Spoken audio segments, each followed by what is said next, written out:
Hi all, I'm Colette and I'm here today from Which Ways to talk to you about creating potions, essences, and other water-based concoctions to use in your spells. And I'm hoping that this gives you some information to try to make your own. And if you're already making your own, to get more creative and add some layers on of complexity to what you are doing.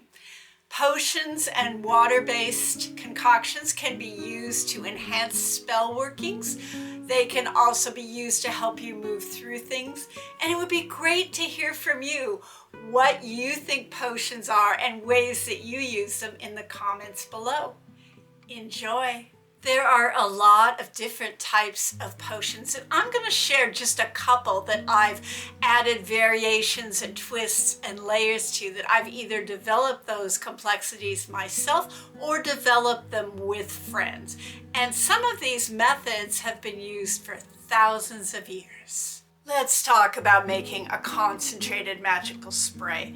I want to share one that doesn't just clear things off of you or out of your home, but one that leaves an enhancing magical energy behind. This is basically just an infusion type concoction with a few extra things added to make it a bit more of a spell. This is really helpful in banishing anything that has gone on a long time or has been especially virulent or draining. There are many ways to make a very concentrated herbal wash to use in a spray. You can even use alcohol extracts, but I like to work with water infusions because water is the universal solvent. This is like making a regular tea, only you add a lot more herbs to it. I usually add twice as much water as I have herb. In other words, if you have a half a cup of herbs, you add 1 cup of water. And you have to sometimes adjust that a little bit if the herbs soak all that water up. I call this blend the Banish and Revitalizing blend. The proportions are not super important, but I usually use 1 part agrimony for banishing, repelling, and reversing negative energy that is coming at you. 1/2 part, or maybe less, of oak bark. You can use it chipped, shredded, powdered, whatever form you can get it in. And oak is for strength and expansiveness. I add 1 part rosemary for protection, clearing, and vitality. If this recipe is too complex, just pick one of these herbs, probably either rosemary or the agrimony, and skip the other additions. I place the agrimony and the rosemary in separate jars, and then I pour boiling water over them. And as I pour the boiling water over them, I hold the intention of distress or harm being replaced by ease. I might use my hands, I might use my breath, I might speak that intention out loud. If I use my breath, I hold the thought in my mind or in my body and breathe that breath out and imagine that breath and intention going into the herbs. Place the lids on them and let them sit at least 8 hours. I have a lot of agrimony in my garden, so I'm often using fresh. And so when I use fresh herbs, I just barely cover them with boiling water, and I often will try and crush them up first or macerate them. Oak bark needs to be handled a little bit differently. It needs to be made into a decoction, and all a decoction is simmering your herbs in water before you let them sit.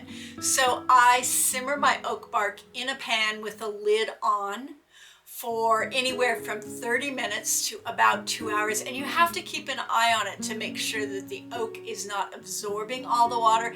Add more water if needed. Then once it is done simmering, take it out, place it in a jar with the water, and let it steep for at least 8 hours. This next part is optional. It's a layer that I have added for some extra stability and protection to my banishing sprays. I start by finding a piece of basalt, obsidian, or other dark black rock, scrubbing it thoroughly, placing it in a jar or bowl, pouring water over it, and letting it sit outside overnight. You can put a lid on it to keep animals out of it if you want to. You can also place a mirror underneath it to concentrate the energy.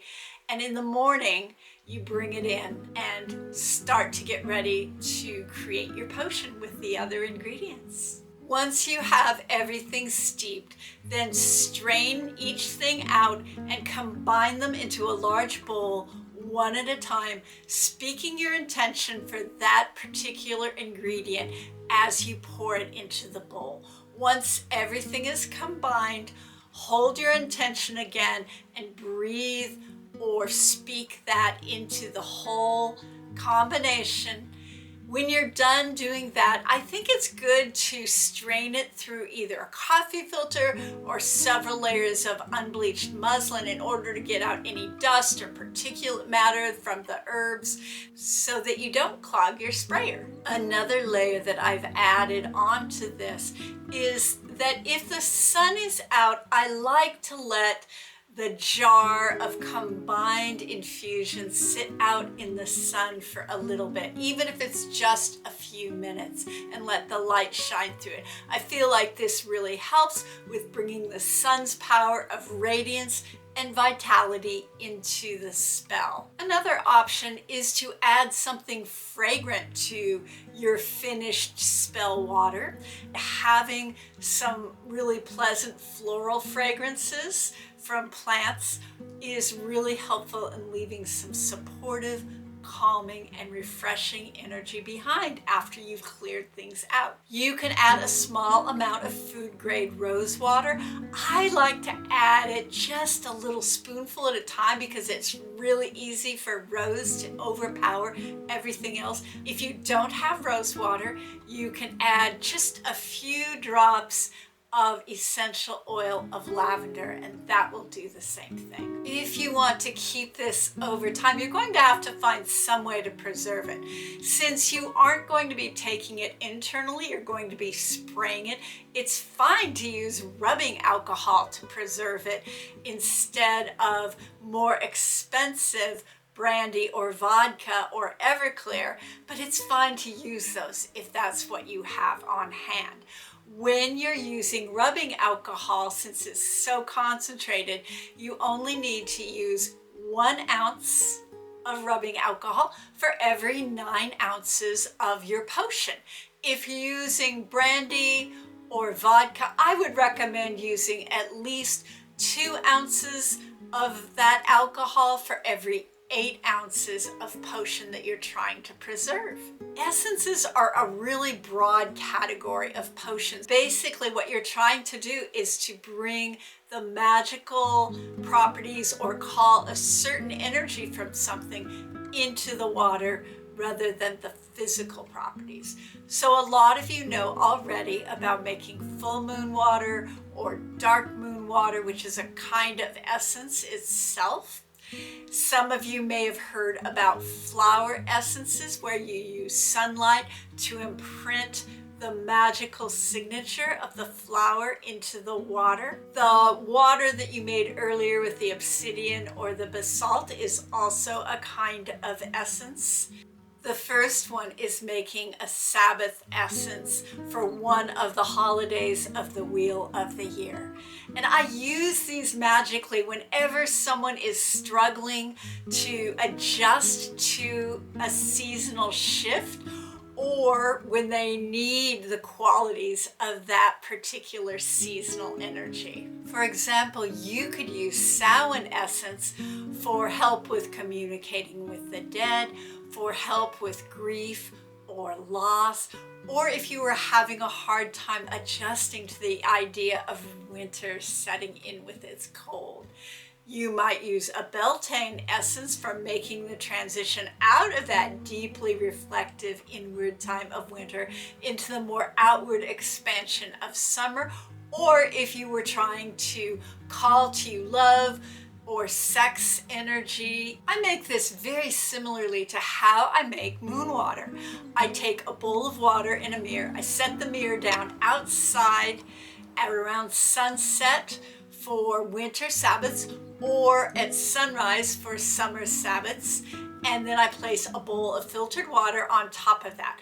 I trace a circle with my finger or a stick around the mirror in the bowl of water, asking that the water embody the energy of the season.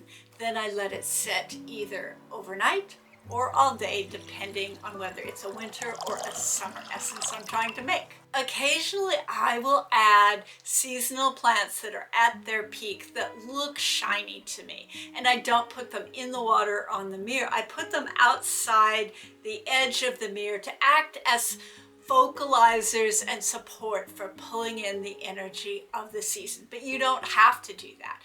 When they have sat out either all day or overnight, I bring them in the house and strain them thoroughly, and then I preserve them with alcohol the same way that I preserve the other essences. I tend to not use rubbing alcohol in these because sometimes people like to take them internally. If all you have is rubbing alcohol, then I would just use it as a spray or a spritz. I personally only take it internally if I have a place to set it outside where animals won't get into it, like a balcony or something like that.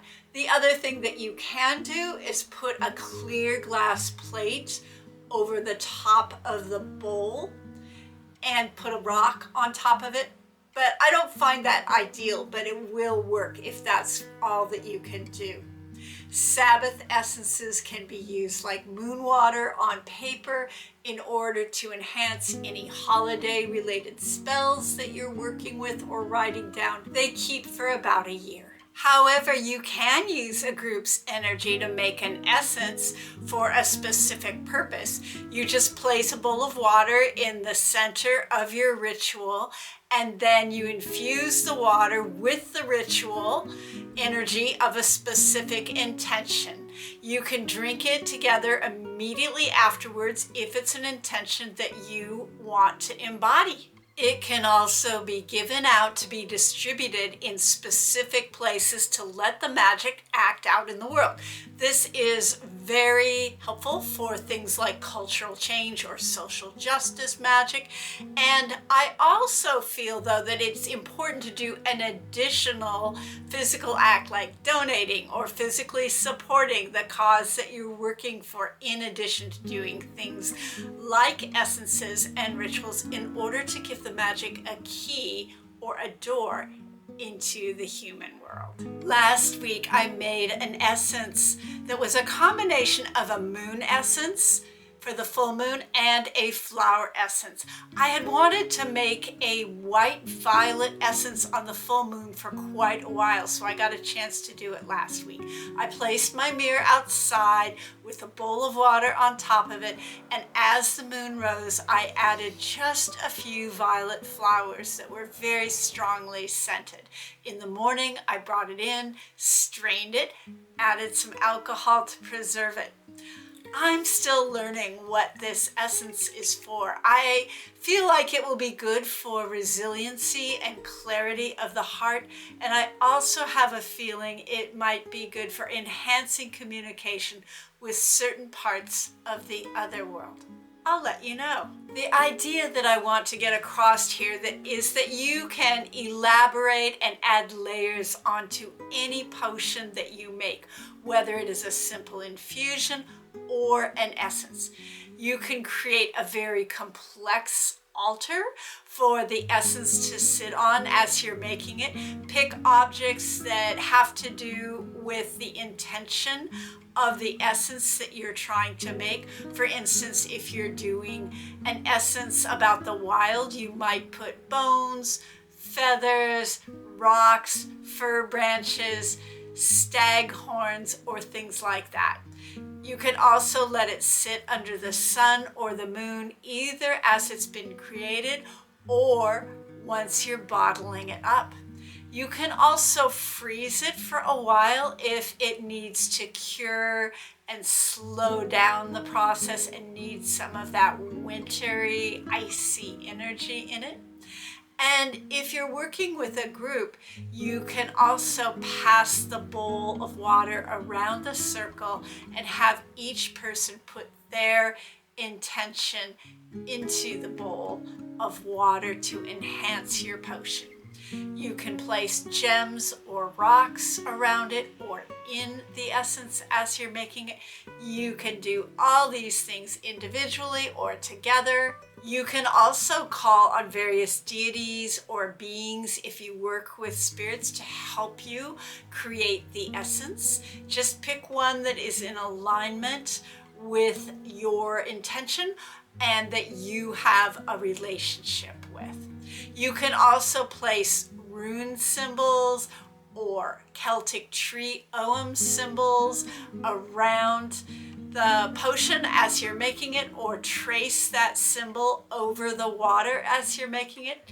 I have a workshop coming up next weekend on making Celtic tree Ogham sigils that you can use to enhance your spells, and I'll put a link to that down below either in the description or in the comments. It's an online class so you can check it out. And there are many other things you can do to enhance your potions. I feel like magic can be a very creative art.